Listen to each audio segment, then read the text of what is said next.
Hey guys, welcome to this episode of the Street Cop Training Podcast. I'm your host, founder, and CEO of Street Cop Training. My name is Dennis Panino. Today I have with me a longtime instructor of ours. Happy to have him. Really doing some great work in the world, some stuff that's really not on the map for law enforcement, believe it or not, but we're trying to bring it to the forefront of the importance of it. It's human trafficking. And we have with us today instructor Tom Stack. Tom will give you his 30 to 40 second bio of who he is and what qualifies him in human trafficking. But brother, thanks for being here. This is the second time Tom's on the podcast, and certainly not going to be the last time. So give us your bio, Mr. Stack. Sure, Dennis. Thanks again for having me. It's always a good time to sit and chat with you and get some good information out there, because there's a lot of really great information that, like you hit the nail on the head. It's like a lot of people don't know what human trafficking is. I do these classes, and then people are like, "Oh man, I've seen that shit. I just didn't know what it was." But I started my law enforcement career back in 1988. I actually was a correctional officer for about a year and a half. I think you and I got that in common. So I did that for about a year and a half. Then I became a cop. I did 6 years in patrol. I did 6 years in a plainclothes street crimes unit, doing everything from robbery surveillances to drugs to burglaries. I mean, you name it, we did it. And then from there, I went into our vice and intelligence section, which handles our prostitution. It was prostitution enforcement. That was back in 2000. No one ever heard the word human trafficking. I mean, it was not on the map. To me, it wasn't, for sure.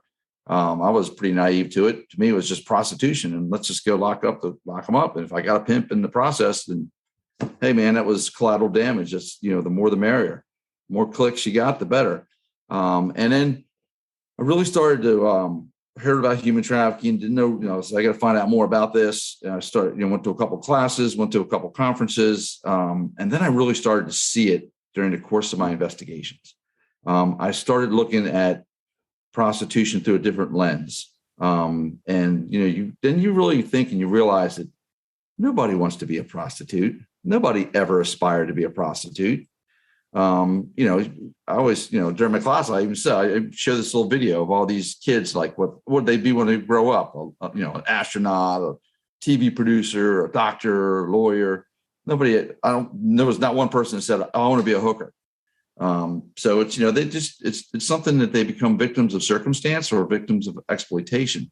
And in a way, a lot of these girls who are out there who are doing sex work are narcotics, are addicted to opioids. So they're actually being trafficked by their drug habit. It's not so much a person, but it's the exploitation that we look at that are traffickers that are forcing these girls to commit these sex acts. And then there's also labor trafficking, which we touch on briefly during the class, but it's primarily geared towards sex trafficking, because it's really what you're going to see out there is there's a lot of sex trafficking, but there is also labor trafficking, but it's much more difficult to find. So, that's something maybe down the road we kind of expand this class to look at labor trafficking as well. One thing I'm going to say is, just to dial it back a little, we talked about these people who are addicted to opioids, and that's fueling them going out and being prostitutes in the sex business. And it's easy to put a label on these people, but when you start to humanize and understand people who are addicted to opioids, and I think it takes some time in the field to understand, have some compassion. Generally, what a lot of people don't realize is once you get these people back to your police department and you're going through processing, especially for a patrol officer, you get to hear the story of why or how somebody became addicted to opioids. And I want to emphasize to everybody in here, listen, open your ears. When you're bringing people back to the police department, these people, these opioid addicted people, will always open up and explain everything to you. I had a girl one time, and I know her name. I remember it. And she was constantly in trouble. She came up on the radar for us nonstop out of nowhere. This happens sometimes. You get this name. It's floating around the police department. Everybody knows who she is. And I said to her one time, I'm like, hey, did you ever think about trying to get help? She was being processed. And she told me a story how she was 13 years old and her stepfather injected her with heroin when she was 13. So she was in 8th grade, and the stepfather had injected her against her will with heroin to get her high. And she said, from that point forward, I was addicted. So when we think about these people, we are so quick to cast judgment against them. But imagine being that girl trying to now fight. She was like 18, 19 years of age, now being charged as an adult with all these, she's always caught up in these heroin bus that we're doing. She's always there. Right. And she told me, I mean, she wasn't a bad person. She's like, I am addicted since I'm 13 years of age and I can't get off the stuff. So coming from a background like that, we have to have compassion of why somebody might be a prostitute on, I don't know what websites they're using now, but on a website where they're trying to promote and sell themselves to support this habit. Let's go a little bit deeper into how did they end up here? And I think if you really dug into that, you'd find yourself having a lot of compassion. I'm not saying it makes it legal. I'm not saying, but maybe it just humanizes a little more of how did they end up here? There's another human being. Oh, absolutely. And I mean, we're seeing a lot of cases, one of the elements of human trafficking is force, either force, fraud, or coercion to be, enticed and compelled into commercial sex. And that force, and one of the elements of that force is we're seeing a lot lately are forced drug use. Exactly what you just described. We have pimps and traffickers are out there who are finding girls who are addicted to opioids or addicting them, like in your case, and forcing them. And then once they do it, like go out and turn those tricks and you'll get your dope. And these girls will go out and do basically anything to get that dope. But I found, with folks who are addicted to heroin, whether they're out boosting or they're doing whatever scam they're doing to get their money to go buy dope. When you have them in custody, they will tell you everything. Everything. They will sell their mother out because all they want to do is they want to get out so they can get to that next high. So usually it's a one-time shot when you're with those folks. I mean, it's not just human trafficking, but it's like any crime. They'll tell you everything about everybody just so they can get out back out on the street, thinking, if they tell you that they're going to, information that they're going to get out. So I always found it was interesting, but it was always a one-time deal because those guys are gone after that. Now, Tom's been teaching for, I don't know, how long have you been with us now, Tom? I don't want to say. It's been a year.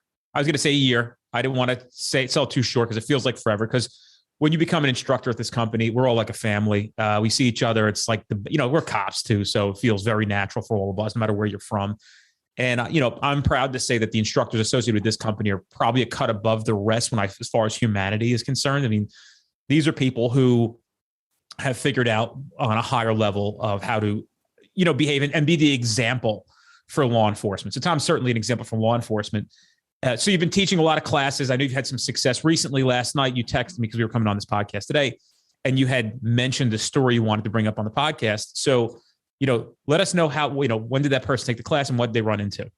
Yeah, it's really cool. It's one of the things that's special about Street Cop, because it's not just you take my class and I'll never see you again. It's you take my class and now you have a connection and you have a mentor, you have someone that you can lean on and talk to. And I talk to these guys all the time. So I got a text message. I was sitting out having a beer by my pool, enjoying a nice 80-degree day in Maryland, which is very rare in April. And so, and this guy introduced himself. He said, "Hey, I took your on-demand class," and then my contact information was in there. And he texts me. He goes, "Do you have some time? I want to run something by you." And I get hit up a lot on Facebook, and I know other instructors do as well. And get hit and bounce stuff off me. So, this guy was from a small department in Indiana, and he hit me up and said, "Hey, I took your class, and I have this thing," and he suspects it's labor trafficking, not even sex trafficking, but labor trafficking. What the cool part is because we didn't even cover what he's talking about in the class, but he saw the exploitation. He saw that there was something going on, that these folks in this house were being possibly forced to work in for this company cleaning up factories. And there was a bunch of people living in a small trailer. And it's like, he goes, "I just didn't look at it.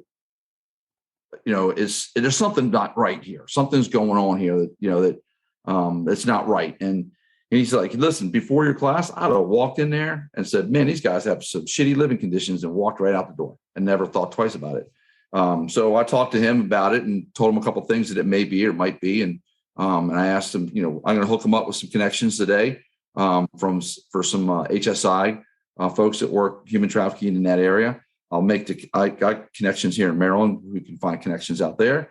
That's the beauty of Street Cop, is because it is a family. I see it on the Facebook page all the time. Like, "Hey, does anybody know somebody here? Anybody know somebody?" That's the long arm of the law, and that's that network. And So I think it's awesome that he reached out to me, and I'll bend over backwards to do whatever I can to help him out and give him any advice. And, and that's just not a one-time thing. I mean, it happens all the time. I know Nick Sherman is a good friend of mine. Him and I talk all the time. He tells me about all the stuff that he's doing. We bounce stuff off each other, and we help each other out and help other people out as well.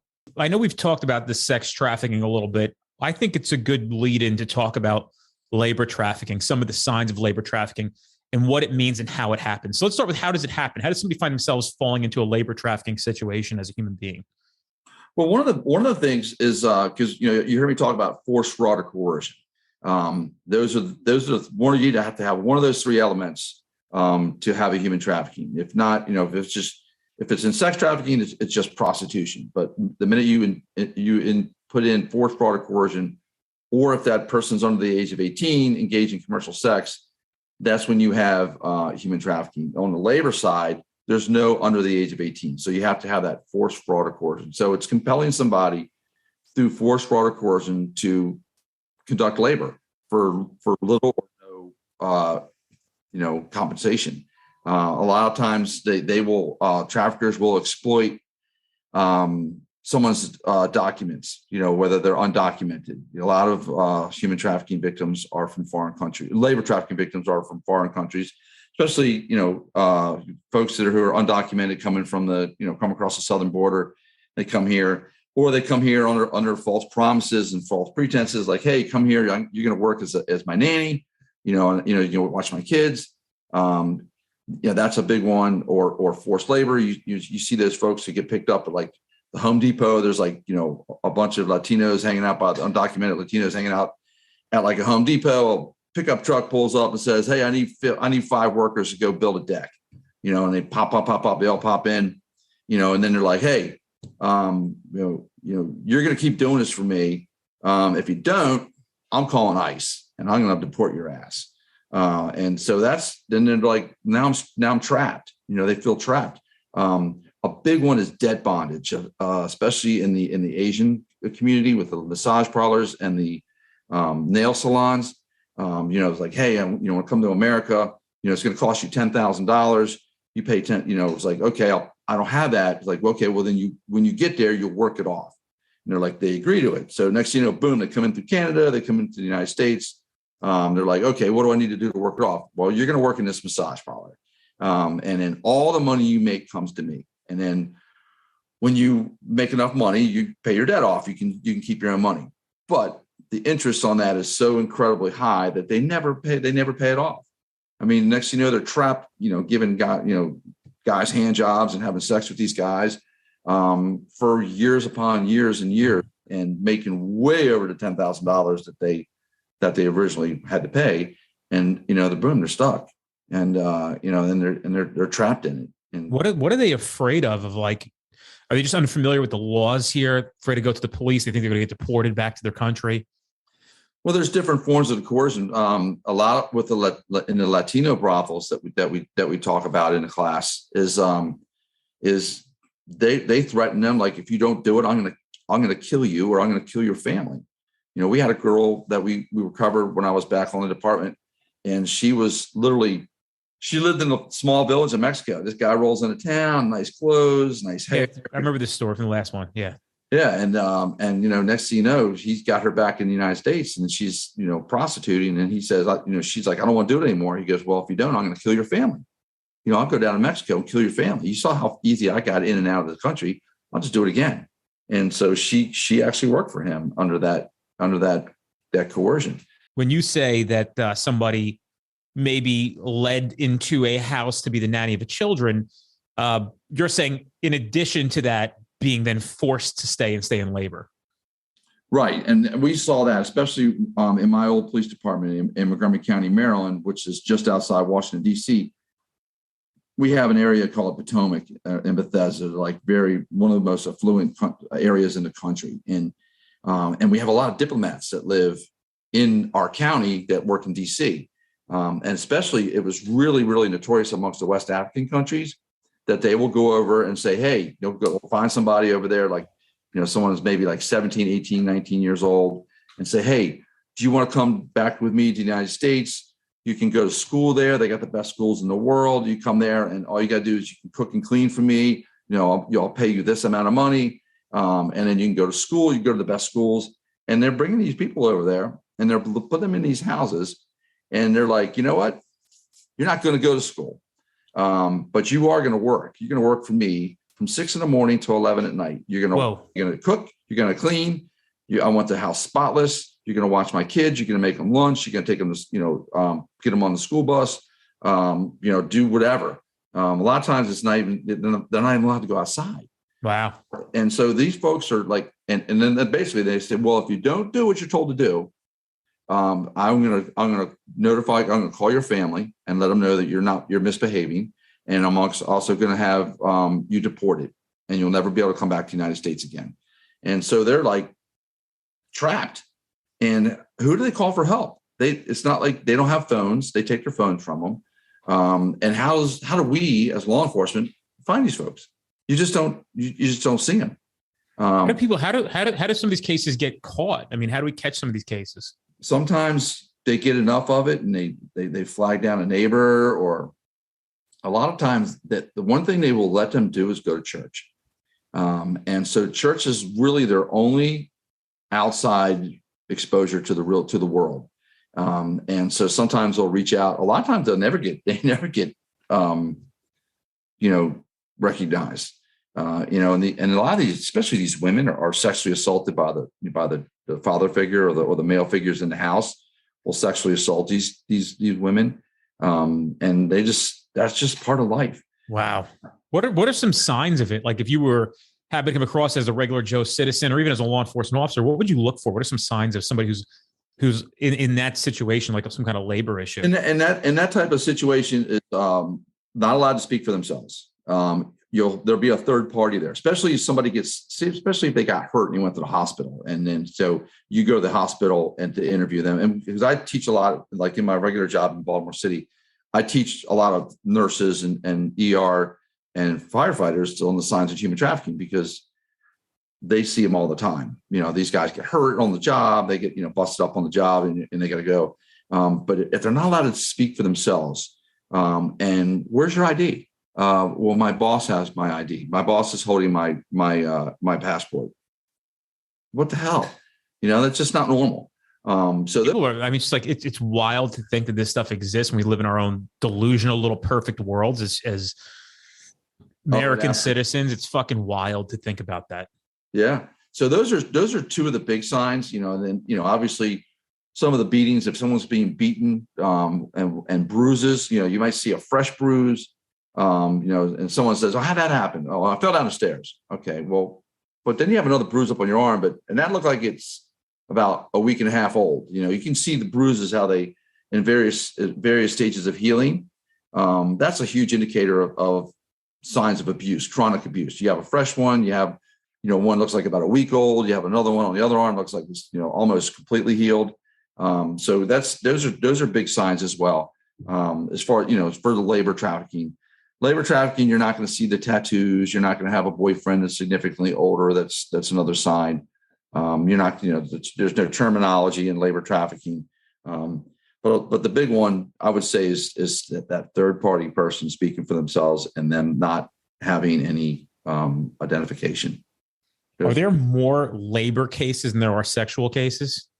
There's some statistics out there, Dennis, that say that it's about the same, and maybe more labor trafficking because you have a lot more men involved in labor trafficking. Where sex trafficking is predominantly women, even though there are men and there's a lot of gender as well.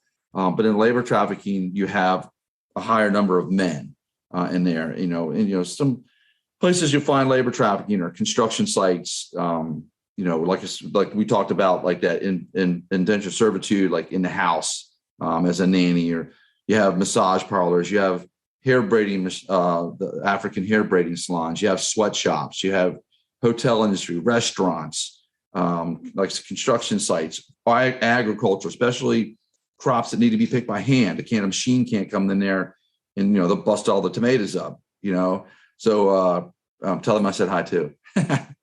And, tomatoes, so they need to be hand picked. So you need manpower to do that. You'll see it there, especially here in Maryland. We have the crab picking. We have a huge, each on the Eastern Shore of Maryland, we have all the crab picking industry. You have that. Another one you don't think about are these magazine subscription crews. You see a white van drop off a bunch of kids. They fan out in the neighborhood selling magazines or candy bars or any kind of bullshit like that. There's human trafficking in that. A guy I know that's works for GBI, Georgia Bureau of Investigation. He just did a huge labor trafficking case out of Atlanta, where these guys were going out and that's what they were doing. They were going out selling shit, whether it's magazines or candy bars. I was like, I used to see them all the time over by Camden Yards, go to the Orioles game. And, it's like, hey, I'm getting, can you buy a candy bar for my sports team's getting new jerseys? Yeah, bullshit. Wow. All that money goes right to the guy who's forcing these kids out there with all the promises and stuff like that. So are the courts taking these labor cases seriously? I'm sorry? Are the courts taking these labor cases seriously when we uncover human trafficking labor? Absolutely. If you can find one, they're just so damn hard to find, and they're really, really difficult to prosecute as well. What is the proactive way we can try to find those things? Just got to have your eyes and ears open. When you're out there doing these, you're out on patrol, just seeing things, just and talking to the folks and being aware of stuff. Like if you go on a construction site and you ask somebody for their ID, like, well, my boss has it. That's a red flag. That's like, why the hell does your boss have your ID? And that's just not normal. I don't get. What do we do when we come across this? Like, who do we contact as law enforcement?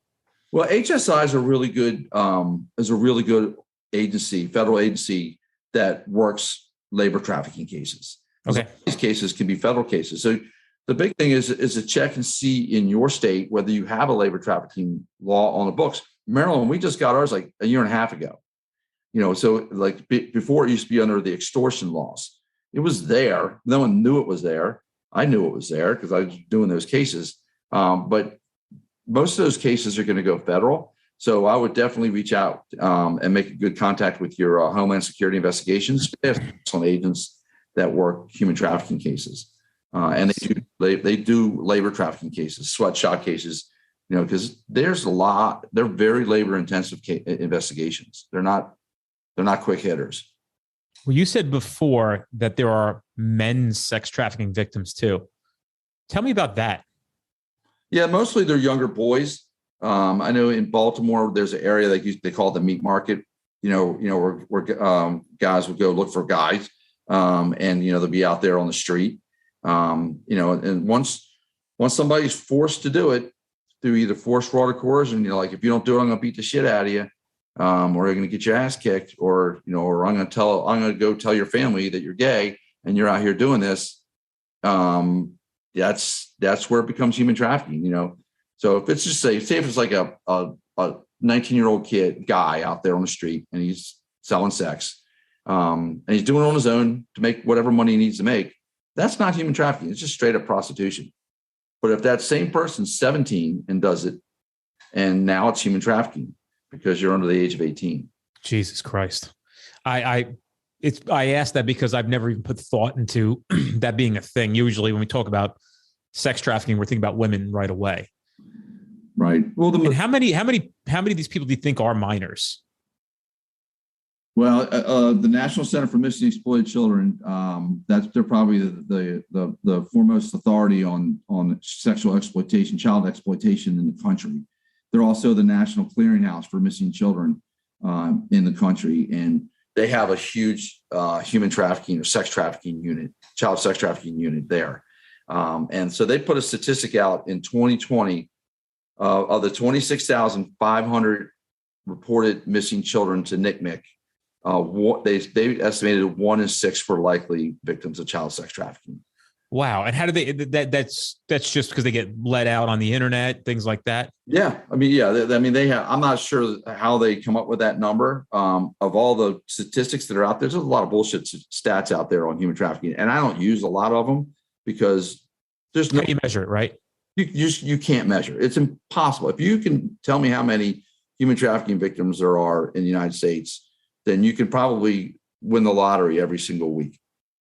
And it's impossible to know.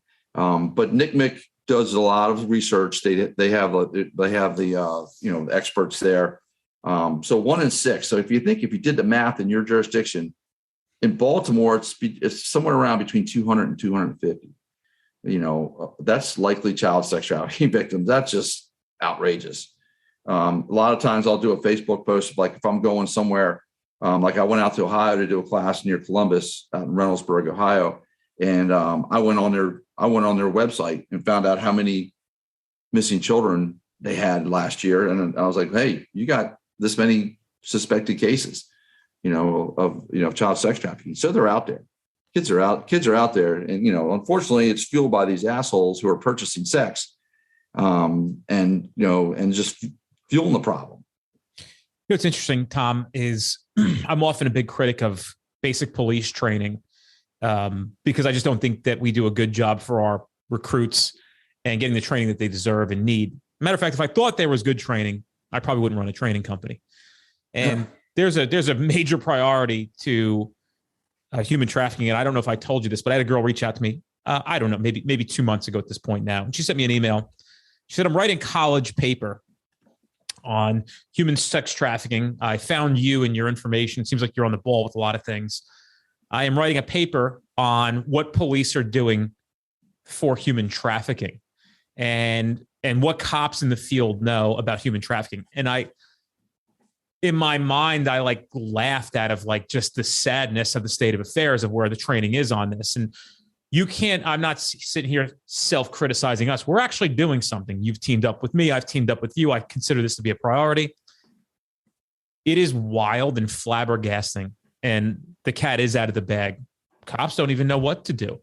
And I find it just so ironic. And I wanted to tell her this, that you can go to academy and they'll teach you how to swing a stick at a bag and yell, get back for 20, 25 hours.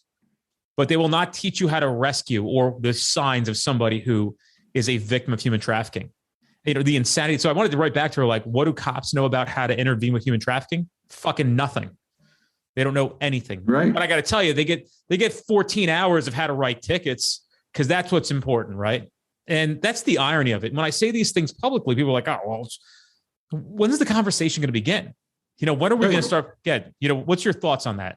No, you're absolutely right. And in Maryland, when I retired, I worked for the governor's office for a couple of years, and one of the pieces of legislation I helped push through was human trafficking training for law enforcement. So in Maryland, it's mandatory that you must have human trafficking training. Great. Every 3 years, and then at the entrance level, you have to have. It's mandated by the Police Training Commission here in Maryland. But unfortunately, it's whatever they want to do. It's like you just got to check the box. And, so what they'll do is they'll come up with a human trafficking video. And I mean, who knows if it's good or not, and how sometimes cops train, if they give you a video, like on our old unit, they would, we get these mandatory videos. Okay, Dennis, you got gun safety. I'll take human trafficking, and then we'll swap answers. It's like they're not getting the good quality training that they need. And, human trafficking is one of those things that it's been here forever. It's been here since the beginning of time. It's been here since beginning of man. Now it's actually has a name and works knowing what it is. I mean, trust me, I didn't know what it was when I first came a cop, and I had to teach myself and go to classes, and now I share that knowledge of what I learned about it and how I changed my mindset when I looked at prostitution and I looked at these girls that were being victimized and realized that, they need some help. But, the law enforcement training, we're doing it, a lot of it in here in Maryland, not only, through training, but we have a couple other conferences and stuff like that we do for human trafficking. But for most places, they don't have nothing. I mean, they're not getting it. It's not mandated. It's like, I mean, it's just really, it's interesting. A lot of people who take my class want to take my class, but I did have some guys that were forced to come to my class, and you can tell them they're sitting back there like this, beginning of the thing, sitting like this towards the end, because I opened their mind, and and these guys come up to me all the time and say, "Man, I've seen it. I just didn't know what the hell it was." Well, you do, and so now you can take advantage of the tools I put in your toolbox and go out there and do some work. And, and I always say, you're saving a life in a different way. Mm-hmm. I mean, it's really you leave someone in that situation, they will end up dead. It's just a matter of time. And, we talk about some of the impact of the decisions we make as trainers to come out and do the work and against adversity. And we're subject to it all the time. Again, we have to ignore the noise and focus on what's important. We have to get to these root issues to make things better, making better things to make things better. This is one of those topics where we talk about what kind of impact are you having on the world with your law enforcement time, energy, and effort. This is one of those things. I mean, if you really spent your career foregoing writing tickets and going out and trying to disrupt somebody who's being trafficked, you're talking about saving somebody's life. So when we talk about impact, this is probably one of the most impactful things, because all it takes is to work one time. Absolutely. So once you have this impact, what can we do for these victims? Like, let's say we rescue them.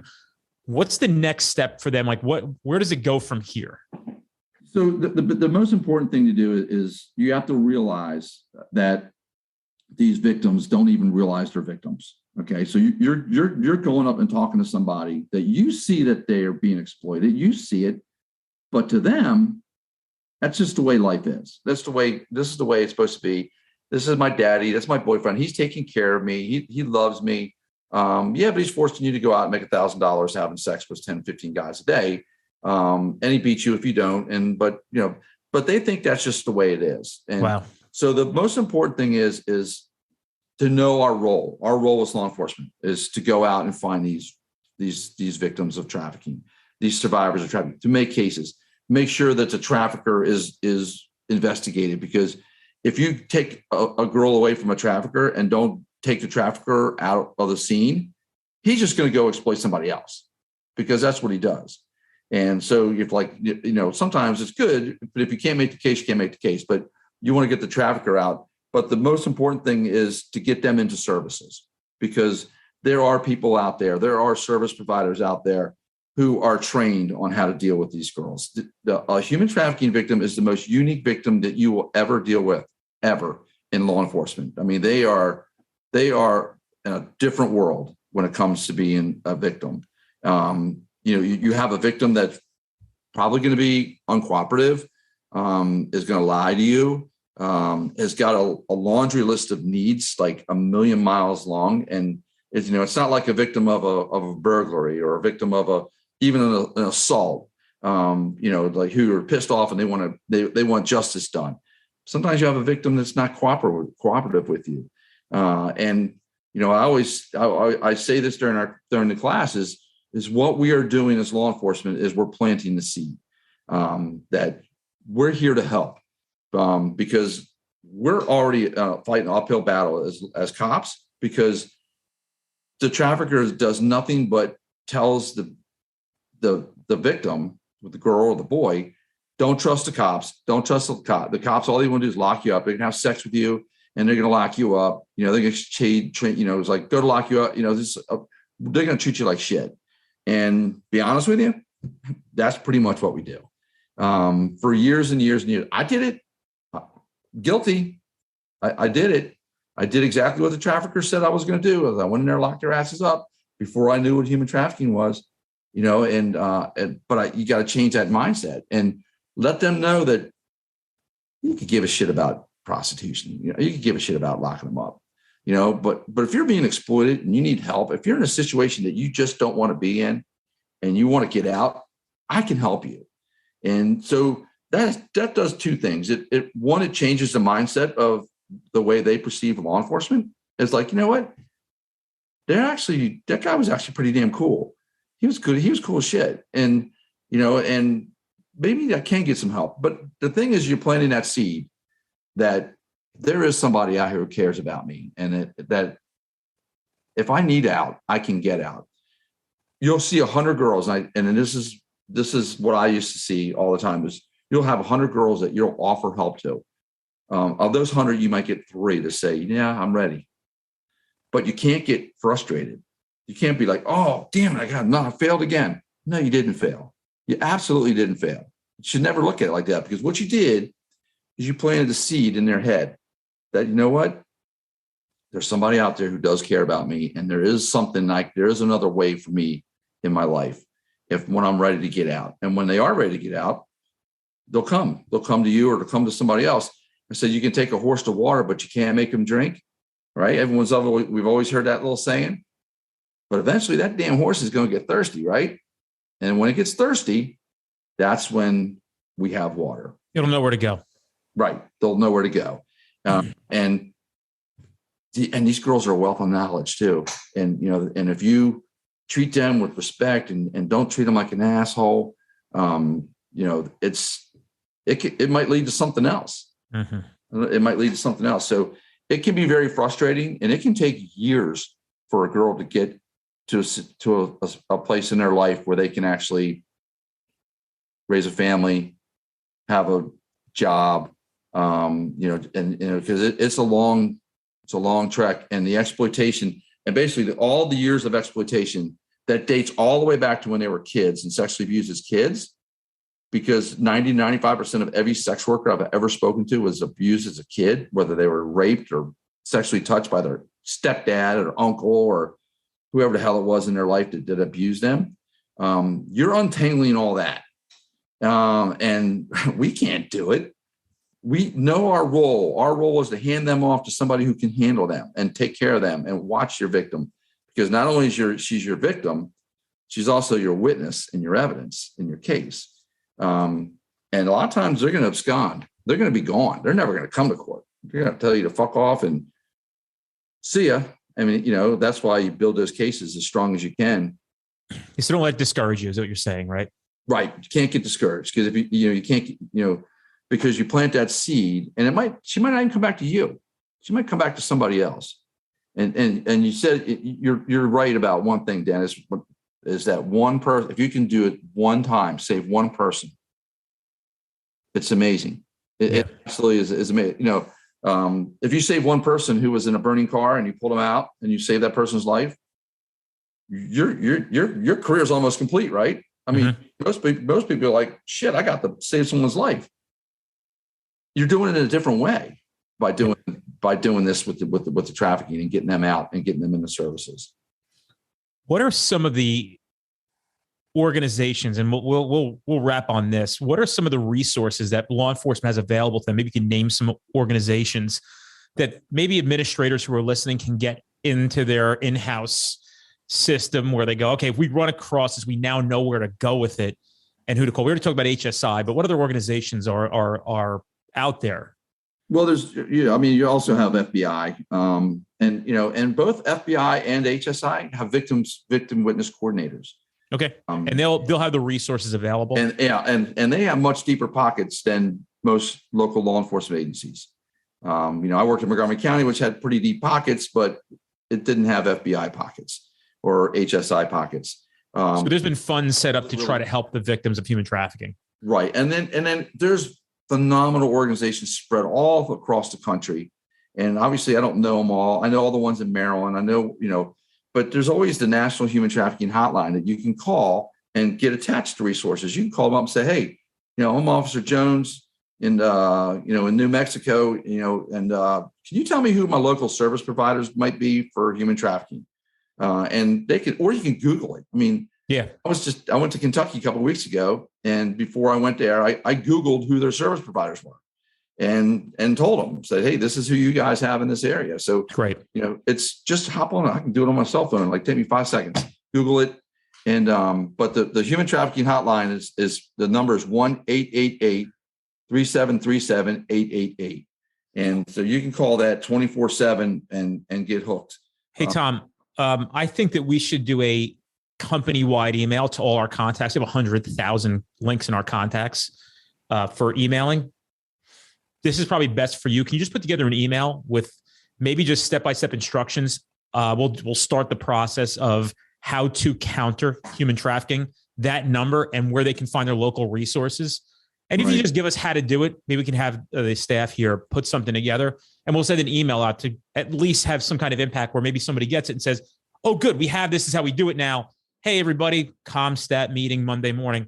We got an email from Street Cop Training. This is a number we can use. I know that we were talking about if we run into human trafficking, what do we do? This is a great place to start. let's do something like that. That's a great move for us. Yeah, and there's different websites and stuff like that I can throw out there for like the National Center for Missing and Exploited Children, which has a tremendous amount of resources for families and child sex trafficking, but also for pretty much every type of exploitation. Yeah, good. Let's get that together. Well, listen, it has been, again, invaluable information. And the best part is this goes out to hundreds of thousands of people. And I've got a funny feeling that somebody's going to come across this podcast, hear it, and go out and maybe see it. If you want more of Tom's training, more in depth, check out streetcop.com, where you can take one of Tom's classes. He's always out in the field training. What other contact information do you want to leave? And I would be very weary about putting my cell phone number across a national platform. But if you want to look to host Tom's training of interest in it, you can email us, info@streetcop.com, or what's your email address with the company? Is it Tom Stack? Yeah, tomstack@streetcop.com. And if you want my cell phone number, you can take my class, and then I give it to you at the end. And you can always reach out to me on Facebook as well. Just shoot me an instant message, and I'll get back to you. We can talk. I've helped cops all over the country do human trafficking investigations. I just got, a couple of months ago, I helped a guy do a massage parlor case up in Pennsylvania. He had no idea what to do. Or take the class. The class is available on demand, and I'm going to be up in your neck of the woods, Dennis, up in Woodbridge in June, Woodbridge, New Jersey. I'm looking forward to that. Just check us out on the website or hit me up on Facebook. You're a godsend and a gift to the world, Mr. Stack. Well, I don't know about that. Well, listen, man, we're all doing our part, brother. Think about this when you're, in those final days of what you contributed to this world before you left. And it's significant. And don't forget that the work that you're doing is important. And, I try to remind people that if you want more of this great work to be done, we are a business. We have to procure the revenue to continue to grow it. We're putting more people on staff to get more of this stuff out there, and we're going to make it better. I know we're going to look back on life's work and say we really had an impact and a change, and you're certainly a part of it. There's no question about it. And I can't thank you enough for choosing me to stand side by side with and say, I'm here for it. Yeah, I love it. I love the family. That's good. Yeah. It really is a family. And Nick and I talk about that all the time. And it's special. I kind of wish I had something like this lean on back when I was still on. I'm just proud to be part of it. And proud to have you, man. Be strong. Yeah, I'm proud to have you. I can't thank you enough 1,000 times over. All right, brother. All right, Mr. Stack, go back to work. All right, be safe. I'll see you. Thank you.